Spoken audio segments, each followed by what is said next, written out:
Is babe number one, Rose Escobar.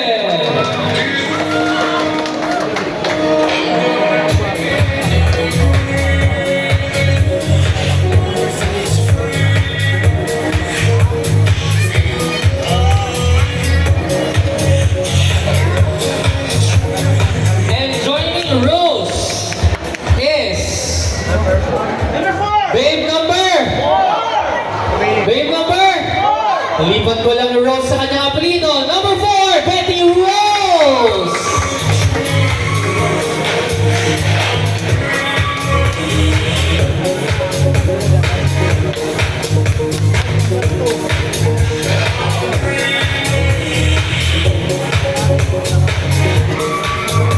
Grabe ang hiyaw, oh. Alright. Unfortunately, we only have one babe moving on to the grand finals. Kung hindi kita tatawagin, congratulations to you still.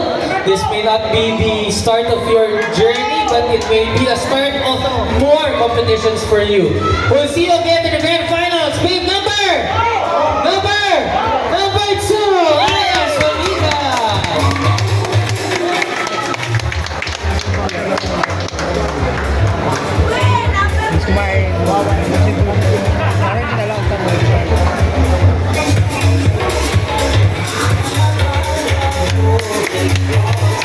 Alright, here we go. Para sa ating mga honks, I also have multiple honks joining here to the grand finals. Simulan na natin. Ang unang makakapasok sa grand finals at sasama sa 5 honks na nakapaskil doon ay si honk number 1, Alex Rebusca. Alright, honk number 1, huwag ka nang pahiya dahil pasukan na sa grand finals.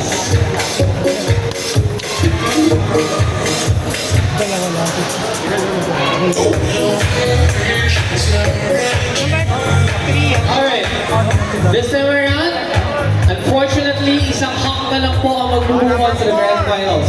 To the other 2 honks na hindi ko po tatawagin, congratulations pa rin po sa inyo. Sali lang ng sali at malay nyo next time, kayo na ang papasok. Ang sasama kay honk number 1, kay Axel sa grand finals ay si honk number